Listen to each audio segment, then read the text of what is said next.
What's up, comic and pop culture fans? This is James with Hunter Comics. Today we're going to answer a question that a fan asked in the comments. Are 1 in 25, 1 in 50, 1 in 100 variants here to stay?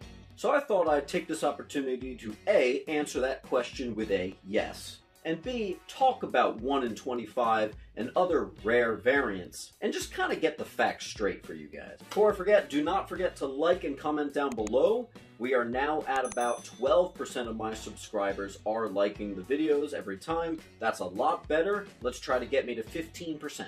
I'm going to use the example of the recent Batman comics. I've got my regular cover of Batman issue 92 from June 2020 here on my right, your left. Over here we have the Jimenez 1 in 25 variant cover. It's already been the case for years that when a comic book comes out, it comes with at least 2 main variants, cover A and cover B. Again, using Batman as example, here's the regular cover of 99, and here's the other variant. But every so often, you get a higher, rarer variant, like a 1 in 25, 1 in 10, 1 in 50, or even higher. Now, a lot of people look at this and they say, okay, it's a 1 in 25 variant. That means the print count, they must have made 1 in 25. Absolutely not. Let's get this straight. When you buy a 1 in 25 variant, that means a retailer had to buy 25 of these in order to get 1 of these. But let's not forget, this is modern times. A lot of people aren't getting 1 in 25 variants from retailers. They're just going and buying it directly from the source. You go online, you buy a comic just like you would any other comic from the source. While it's true that retailers need to get 25 of these to get 1 of these, you can go out and you can spend a little more extra money and just get 1 of these just on your own. If you want to talk rarity, is it really true that there's always going to be at least 25 more of these than that?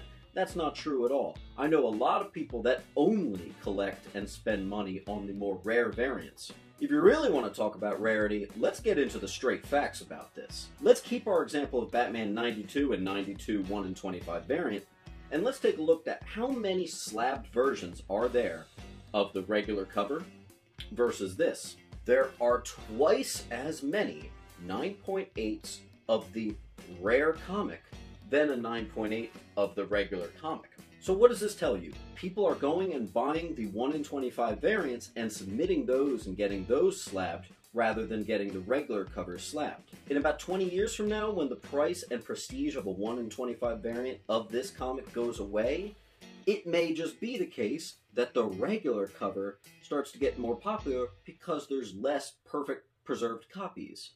It's almost like we're talking about a direct edition versus a newsstand edition. In 20, 30 years, it's going to be harder to find a perfect shaped version of this than it is this. Everyone's getting this slabbed. And guess what? This isn't a one-time example. This is happening every single 1 in 25 variant. Every single 1 in 25 variant has more perfect grades than the original regular cover. It reminds me of The Incredibles with that one line, if everyone's super, then no one will be. It's the same thing here. If every single 1 in 25 variant gets sent in and gets the perfect grade, there's going to be way more preserved perfect copies of this than the regular comic in the future. Now, using the example we've been using this whole video of the current Batman line, there seems to be a 1 in 25 variant every time a comic gets released. So now, are we always going to have your main cover, your variant cover, and a 1 in 25 variant?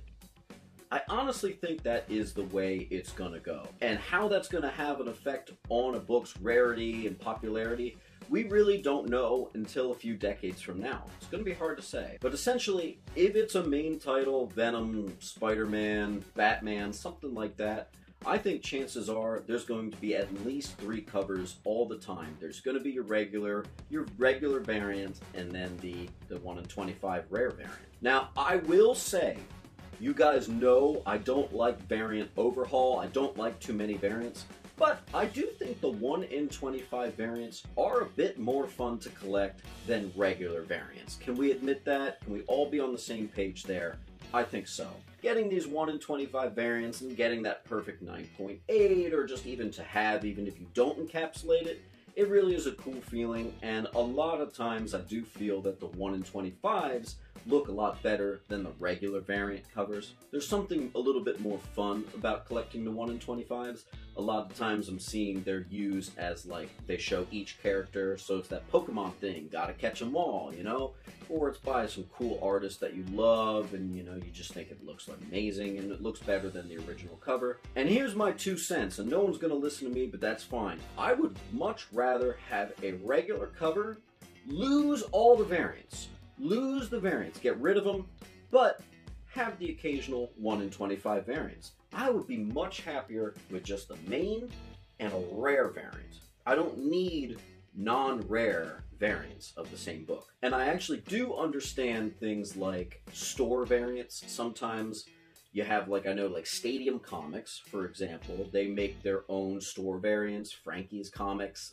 That stuff is kind of cool to me. I like store variants a lot more than regular variants. I like 1 in 25 and 1 in 50 and 1 in 10 variants a lot more than regular variants. To answer your question outright, yeah, 1 in 25s are here to stay. I think that's going to be the new standard of prestigious collecting. Like, ooh, you got the 92, 93, 94, but do you have the 1 in 25 of 92, 93, 94? It comes down to what I've talked about a million times on this channel. Are you just going to read your comics and enjoy them, or are you more into the collecting side and you want the special edition? It's like Pokemon. Are you getting the shadow card or the shadowless version of the card? I thought with Batman, since the Batman run took a pause and they did the whole future state thing, that it would come back and it would just be the same thing as it used to be, where you have your regular cover and the regular variant.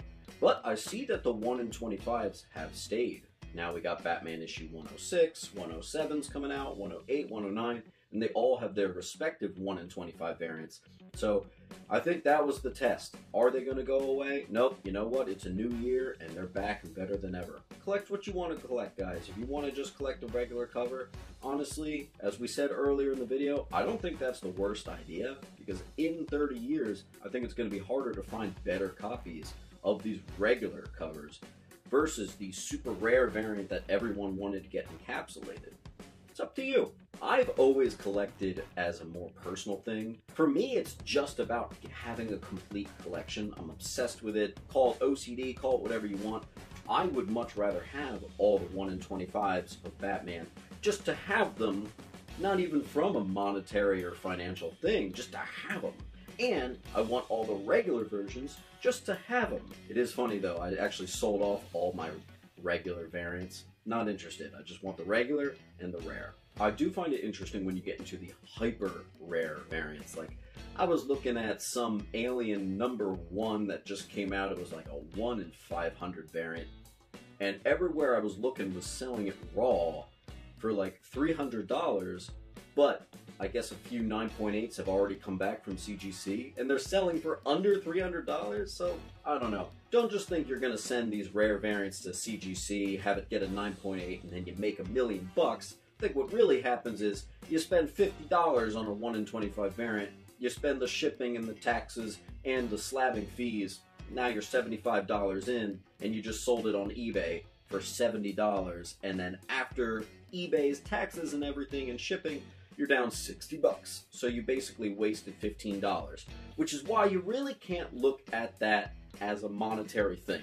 If you want to collect your 1 in 25s, just get them. They don't seem to hold a lot of value over time. If you want to get them slabbed, do it for you. Do it for the right reasons. Don't do it to make money, because I don't think you're gonna make money. If the book happens to be a key, yeah, you know, if it happens to be a key, like with Ultimate Fallout 4, that one rare Dejevit, I can't pronounce it at all, variant or whatever, that's boogoo bucks right now. It's absolutely crazy. But listen, that's not gonna happen 99% of the time. Just collect it because it's fun, and let that be good enough. That's how I stand on it. Going forward, it's gonna be interesting to see how the future of collecting is. And as always, guys, whether it's regular or rares, keep on collecting.